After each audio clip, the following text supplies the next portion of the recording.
धोखेबाज औलाद। बहू ओ बहू। दयानाथ जी ने अपनी बहू को आवाज दी। बहू चिढ़ते हुए बोली, जब देखो बेड पर पड़े पड़े बस चिल्लाते रहते हैं, काम धंधा तो कुछ है नहीं। जब से रिटायर होकर आकर घर बैठे हैं तब से मेरा जीना हराम कर रखा है। बस बैठे बैठे बहू बहू चिल्लाते रहते हैं। दयानाथ जी बोले, बहू जरा एक कप चाय बना दो, पता नहीं क्यों सर भारी सा लग रहा है। बाबूजी, आप तो जानते ही हैं कि दूध बच्चे पीते हैं, फिर भी हर समय चाय पीने की फरमाइश कर देते हैं। इतना ही चाय पीने का शौक है तो 1 लीटर दूध आप अपने पैसों से मंगवा लीजिए, फिलहाल दूध नहीं है। बहू बहू कहकर नौकरानी बना रखा है। अरे नौकरानी भी काम के बदले मन माना पैसा लेती हैं, पर मुझे क्या मिलता है? सारा दिन कभी यह कभी वह, न जाने कब जान छूटेगी मेरी। बड़बड़ाते हुए चली गई। अपनी माँ के पास फोन लगाकर बात करने लगी। अरे माँ, इस बुढ़े ने तो जीना हराम कर रखा है, मैं क्या करूँ? कुछ समझ में नहीं आ रहा है। दिन भर मुझे अपने इशारों पर नचाते रहता है। कभी बोलेगा दलिया बना दो, कभी खिचड़ी बना दो। अब पानी सर से ऊपर हो गया है, आज तो फैसला हो ही जाएगा। कहते हुए गुस्से में माँ का फोन भी काट दी और अपने कमरे में जाकर टीवी देखने लगी। बेचारा दयानाथ जी 1 कप चाय क्या मांग लिए कि उन्हें इतना कुछ सुनना पड़ गया। दयानाथ जी मन ही मन सोचने लगे कि शाम के 4 बज गए, बहू तो अपने लिए हमेशा 4 बजे चाय बनाती ही है। 1 कप मेरे लिए भी बना देती तो क्या हो जाता, मैं तो इस घर का सदस्य हूँ। अरे लोग तो पराये इंसान को भी चाय पानी पिला देते हैं, पता नहीं मेरी किस्मत में क्या लिखा है। और अपनी पत्नी की तस्वीर को देखते हुए बोले, तुम तो जानती हो ना कि मैं तुम्हारे बिना बिल्कुल अधूरा हूँ, फिर क्यों छोड़कर चली गई?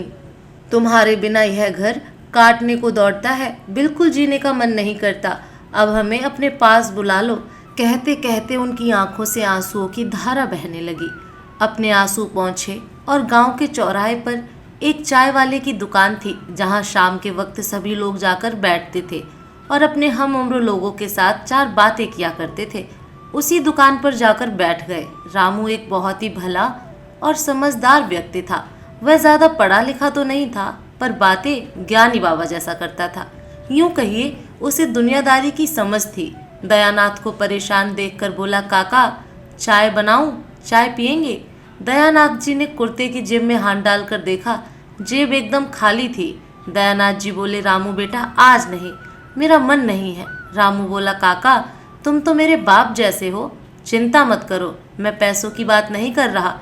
मैं तो खुद के लिए चाय बनाने जा रहा था, सोचा आपके लिए भी बना लूं। थोड़ी देर में रामू चाय लेकर आ गया। लो काका चाय पियो। दयानाथ जी ने कहा, नहीं बेटा मुझे नहीं चाहिए, तुम पियो। रामू ने काका को उदास देख हंसते हुए कहा, तो कोई बात नहीं काका, मेरा चाय में साथ देने के लिए ही पी लो। चाय की एक चुस्की लेते हुए दयानाथ सोचने लगे, बहुत दिनों बाद एक अच्छी चाय पीने को मिली। बहू पता नहीं चाय देती या पानी। चाय पीते पीते दयानाथ जी की आंखों से आंसू निकल पड़े। आंसू पोंछते हुए बोले, रामू तेरी चाय का स्वाद बिल्कुल तेरी काकी यानी मेरी पत्नी मालती जैसा ही है, ऐसी चाय मालती बनाती थी। कहकर आंखों से और आंसू निकल पड़े। रामू बोला, काका जब से आए हो बहुत उदास लग रहे हो, क्या बात है? दयानाथ जी ने कहा, कोई बात नहीं, बस तेरी काकी की याद आ गई थी। कहकर झूठी हंसी हंसने लगे। रामू बोला, कुछ तो बात है, पहले से बहुत कमजोर हो गए हो। पहले जब काम करते थे तब खुश रहते थे, काकी तो तब भी नहीं थी, मगर जब से आप रिटायर हुए हैं तब से बहुत उदास रहते हैं। बताओ ना काका बात क्या है? इतना सुनते ही दयानाथ जी अपने आप को रोक नहीं पाए। क्या बताऊं, पहले मैं पैसा कमाता था तो सब ठीक था, अब मैं लाचार हो गया हूँ। अब यह शरीर भी मेरा साथ नहीं देता। अब बेटा बहू को मुझे घर में रखने में परेशानी हो रही है। क्या पैसा ही सब कुछ है? मैं कुछ भी नहीं। मैंने अपने बेटे की खुशी के लिए दिन रात मेहनत की, अपनी खुशियों की परवाह नहीं की। उसे पढ़ाया लिखाया, इस काबिल बनाया कि वह आज अपने पैरों पर खड़ा है। माँ बाप तो कई बच्चों को पालते हैं, उनकी हर ज़रूरत को पूरा करते हैं, फिर क्यों बच्चों को अपने माँ बाप बोझ लगने लगते हैं? अब तू ही बता रामू बेटा, मैं कहाँ जाऊँ, क्या करूँ? एक एक पल जिंदगी बोझ लगने लगी है। रामू ने कहा, तुम कहाँ जाओगे काका? वह घर जितना तुम्हारा है उतना ही उनका भी है। आपने अपनी मेहनत से उसे बनाया है, तुम कहीं नहीं जाओगे। अगर कोई जाएगा तो वे लोग जाएंगे। दयानाथ जी बोले, नहीं नहीं बेटा, वह मेरे बच्चे हैं, मेरा सब कुछ उन्हीं का तो है। आपकी बात तो सही है, आपके बाद सब उन्हीं का तो होगा, फिर वह क्यों नहीं समझते, रामू ने कहा। रामू बोला, ठीक है काका, मेरा एक दोस्त है, मैं उसे आपके घर भेजता हूँ। ठीक है बेटा, कहकर दयानाथ जी घर की ओर चल पड़े। रात को दयानाथ जी अभी खाना खाने बैठे ही थे कि उन्होंने अपने खाने की प्लेट पर एक नज़र दौड़ाई। आज बहू ने खाना बाहर से मंगवाया था, मैदे के बने हुए कचौड़ी, जिन्हें चबा पाना उनके लिए एक बहुत ही बड़ी समस्या होती थी, और साथ में मिर्च मसाले और तेल लबालब कोफ्ते की सब्जी। खाना देखते ही बहू को कहे कि बहू मेरे लिए दलिया या खिचड़ी ही बना दी होती, मुझसे यह सब नहीं खाया जाता। इतना सुनते ही बहू चिढ़ते हुए बोली, बाबूजी अब आपका नखरा मैं और नहीं बर्दाश्त कर सकती। कभी कहते हैं खाने में नमक ज़्यादा है, कभी कहते हैं मिर्च मसाले ज़्यादा हैं, और कभी कहते हैं सब्जी में तेल ही तेल है। मेरे पास इतना समय नहीं है कि मैं सबकी अलग अलग फरमाइशें पूरी करती रहूं। जो मिलता है चुपचाप खा लीजिए। और वह अपने पति राजीव से चिल्ला चिल्ला कर कहने लगी, सुनो जी, यह रोज रोज की चिक चिक मुझसे बर्दाश्त नहीं होती। जब देखो कुछ ना कुछ कहते रहते हैं। अब या तो वे इस घर में रहेंगे या फिर मैं, सोच लो। राजीव बोला, अब क्या हुआ, क्यों रोज रोज घर में कलेश कर रखा है, चैन से खाना भी नहीं खाने देते, क्या करूं पिताजी। जब देखो कुछ ना कुछ कहते रहते हैं। अब या तो वे इस घर में रहेंगे या फिर मैं, सोच लो। राजीव बोला, अब क्या हुआ, क्यों रोज रोज घर में कलेश कर रखा है, चैन से खाना भी नहीं खाने देते, क्या करूं, पिताजी हैं वह मेरे, मुझे कुछ नहीं पता। अब कान खोल कर सुन लो, एक दो दिन में उनका कुछ इंतजाम करो, वरना मैं अपने मायके चली जाऊंगी, फिर मत कहना नहीं बताया। गुस्से में बर्तन साफ करती हुई बोली, ठीक है कुछ सोचता हूँ। राजीव ने कहकर बाहर घूमने चला गया। सुबह होते ही दयानाथ जी रामू के पास जाते हैं, उसे कहते हैं अब बर्दाश्त नहीं होता। रात तो बहू ने यहाँ तक कह दिया कि मैं रहूँगा या वह रहेगी। रामू तुम ही कुछ बताओ ना, जिससे मेरा घर टूटने से बच जाए। दयानाथ जी बोले, रामू जमाना कितना बदल गया, पहले माँ बाप का हुक्म सर आंखों पर होता था, हम अपने माँ बाप को देवता तुल्य समझते थे। राजीव की माँ मेरे माता पिता का कितना ख्याल रखती थी। लोग कहते हैं ना, जैसा करोगे वैसा फल मिलेगा, लेकिन यह सब कहने की बातें होती हैं। मैं इन लोगों को कहने से पहले ही वृद्धाश्रम चला जाता हूँ। हाँ यही सही होगा मेरे लिए। इतना कहकर दयानाथ जी अपने घर की ओर चल दिए। पीछे पीछे रामू भी आ गया। काका सुनो तो सही। रुको काका, पहले मेरी बात सुनो काका, मेरे पास एक उपाय है, शायद वह काम कर जाए। यदि उपाय काम कर गया तो बहुत अच्छा रहेगा, नहीं तो फिर जैसा आपको ठीक लगे वैसा करना। रामू ने दयानाथ जी से कहा, आप इतनी टेंशन मत लो, नहीं तो आपकी तबीयत खराब हो जाएगी, फिर कोई नहीं होगा पूछने वाला, आराम से घर जाओ, मैं शाम को अपने दोस्त के साथ आता हूँ। दयानाथ जी उदास होकर अपने घर चले गए। बहू ने दयानाथ जी का सामान उठाकर बाहर रख दिया और इंतज़ार करने लगी। कुछ देर बाद राजीव एक रिक्शा लेकर आया। वह अपने पिता को आवाज़ लगाने लगा। दयानाथ जी बाहर आए और बोले, क्या हुआ, क्या बात है। राजीव ने कहा, पिताजी मैं अपने घर कलेश नहीं चाहता, यह रोज रोज की चिक चिक से मैं परेशान हो गया हूँ।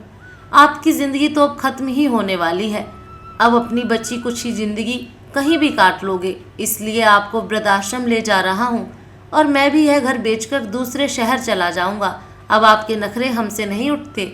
घर बेचने की बात सुन दयानाथ जी की आंखों में आंसू आ गए, मगर क्या करें, कुछ समझ में भी नहीं आ रहा था।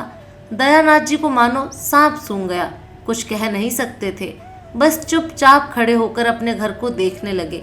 उस घर के हर कोने में अपनी पत्नी के साथ बिताए हुए पल को याद करने लगे।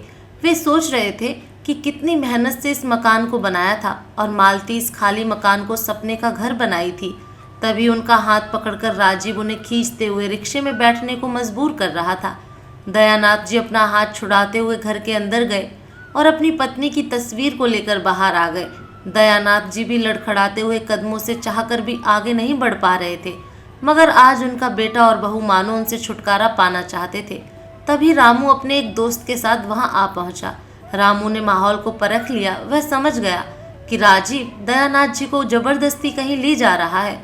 अपने दोस्त के साथ एक फाइल लेकर दयानाथ जी को दिखाते हुए कहा, लो काका, आपका घर इन्होंने खरीद लिया है, यह रहे कागजात, और दयानाथ जी की तरफ इशारा किया। कागजात हाथ में ले अब दयानाथ जी खुद ही रिक्शे में बैठने चले गए और रामू से कहा, ठीक है रामू बेटा, कागजात मैं अपने साथ लिए जा रहा हूँ, 2 दिन बाद आकर पूरे पैसे ले जाऊंगा। अब यह घर तुम्हारे दोस्त का हुआ। इतना सुनते ही राजीव और उसकी पत्नी पर पहाड़ टूट पड़ा। ऐसा लगा मानो उनके पैरों के नीचे से किसी ने जमीन ही खींच ली हो। हाय हाय, यह क्या हो गया?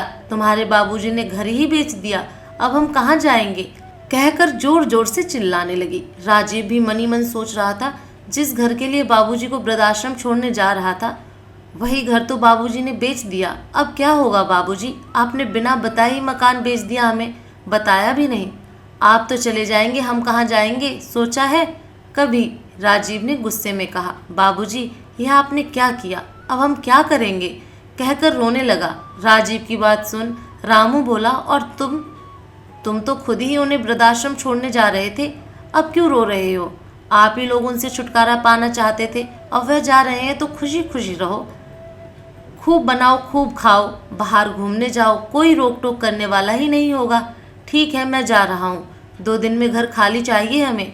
राजीव अपने बाबूजी के पैर पकड़कर रोने लगा। नहीं बाबूजी, हमें छोड़कर मत जाइए, हमें अपनी गलती का एहसास हो गया है, हमें माफ़ कर दो, अब ऐसा नहीं होगा, कहकर पैरों में गिर गया। माँ बाप आखिर माँ बाप ही होते हैं। दयानाथ जी राजीव का रोता चेहरा देख मुस्कुराने लगे और बोले, अब तुम ही बताओ मैं कहाँ जाऊँ? राजीव अपने बाबूजी को गले लगा लिया और हाथ पकड़कर घर ले आया। मान सम्मान के साथ अपने बाबूजी के साथ हंसी खुशी जिंदगी जीने लगा।